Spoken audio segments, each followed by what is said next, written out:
como você vê, na reportagem nós tomamos o cuidado de tentar ouvir todas as partes envolvidas. Não conseguimos falar com o Liedson, que está em Portugal, mas conseguimos falar com o presidente do Fluminense de Feira, com 2 ex-funcionários da federação e com o próprio presidente, além de Wilson Paim, que é diretor da mesma federação. Mesmo assim, estamos abrindo espaço, como é nossa obrigação, para que Manfredo Lessa, representante do departamento jurídico da federação, fale pela federação sobre esse tipo de indício de irregularidade que você acabou de ver. Manfredo, palavra sua.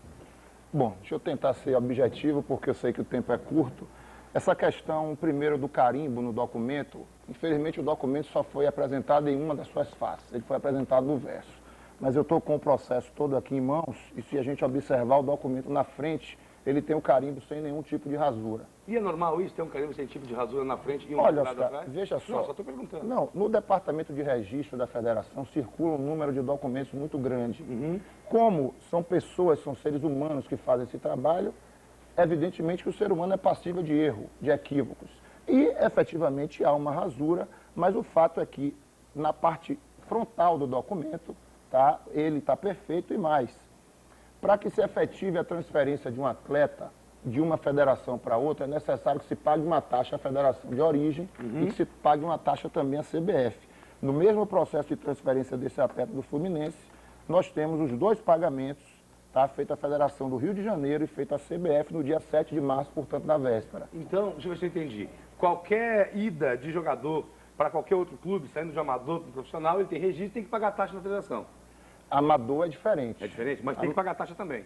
Amador é diferente, ele precisa ver se o amador é profissionalizado e precisa haver uma requisição da federação de origem. Perfeito. Me parece, eu não trabalho diretamente com o DEREG, mas me parece que para amador não há pagamento de taxa. Não há pagamento de taxa. Parece que Mas, de qualquer maneira, nós temos aqui o caso do Liedson, que daí tem essa certidão da federação, e aqui diz, protocolo número 935754, protocolo 922726, com data, nome do clube, valores, e tudo isso é mentira, não tem nada disso. Isso não é verdade. A própria federação emitiu um outro certificado desmentindo isso tudo. Então eu queria saber por que, a reportagem pergunta isso, por que uma certidão foi feita com tantas riquezas de detalhes e nenhum desses detalhes é verídico. Eu vou lhe responder pelo seguinte, a pessoa que fez a certidão, que inclusive foi entrevistada, tá, ela se pautou numa situação que é peculiar, é comum ao atleta de futebol, que é o atleta ele é formado por um clube. No caso do Liedson, ele foi formado por uma liga de futebol amador. Então, realmente houve esse equívoco com relação a essa primeira certidão.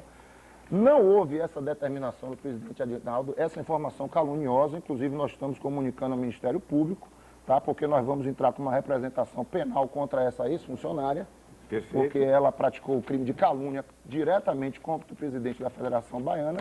E no momento em que se detectou o equívoco da informação, imediatamente, também diretamente por ordem do presidente, desculpa. deixa eu só... Não, só porque tem um detalhe aí, desculpa. Mas aí você não está dizendo exatamente o que aconteceu. Não foi a federação que percebeu o equívoco. Quem percebeu o equívoco foi a FIFA, que pediu explicações da CBF, Verdade. porque Liedson mandou este documento desmentindo a federação. Então, primeiro, não foi a federação que detectou o erro. A federação foi informada e fez um outro certificado se desmentindo. Imediatamente, no momento em que a federação recebeu o comunicado da CBF, a federação fez esse comunicado, tá?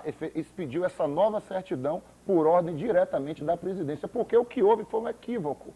Ela pensou que o jogador tinha sido formado pelo Poções, que foi o primeiro clube profissional do Liedson. Ela quem? A Balbina, que era funcionária da época e que inclusive assina a certidão. E o Wilson do Espírito Santo Paim também assinou, ele também não sabia disso? Porque a certidão ela tem que ser assinada pelo funcionário e por um diretor. Mas o diretor não verifica os dados, ele só assina? Infelizmente, certamente os dados não foram conferidos e a certidão acabou saindo equivocada. Agora, eu volto a repetir, ela foi imediatamente retificada no momento que isso foi solicitado da federação e não trouxe prejuízo nenhum, não causou prejuízo nenhum a ninguém, nem em uma situação nem na outra, tanto assim que o atleta disputou o Campeonato Baiano pelo Fluminense, não houve nenhum tipo de reclamação. Só causou curiosidade a FIFA e a CBF.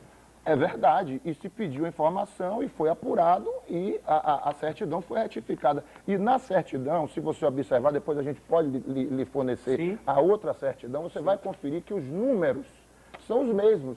A única informação equivocada é com relação à formação do atleta. A primeira certidão afirma que ele foi formado no Poções e a segunda pela Liga Valenciana de Futebol, que efetivamente é verídica. Perfeito. Só para que o telespectador entenda, a data da inscrição nessa certidão é 15 de 8 de 93, depois 21 de 8 de 96 e depois a transferência em 6 de 9 de 2000 e mais ainda 8 de 3 de 2001. E nada disso, insisto, é verdade. Então ela foi criativa. Não, me perdoe. Criativa. Não, me perdoe. As datas são verídicas. Não, mas ele nunca jogou no Poções, na divisão de base? Não, eu volto a lhe repetir, a informação com relação à formação do atleta está equivocada, mas as datas e os números, elas estão corretas. Infelizmente o tempo acabou, Manfredo. Ok, não é? perfeito. Eu acho que você foi esclarecedor em algumas coisas. Infelizmente, nós temos aqui o Eu Vi, e só quem acertou o Eu Vi foi o Rogério Pires do Rio Vermelho. Realmente, o lance aconteceu entre Vitória e Galícia, gol de Vandercy. Tem como pôr no ar? Não. Ainda dá tempo? Final de Badu Baiano, gol de cabeça. Isso. Só tá por dentro, né? Vitória. O Vandercy era Ó. zagueiro, cara. Aí você vai ver Gol de o cabeça. Vandercy subindo. Aí, ó. Eu narrei esse jogo no estádio Manuel Barradas.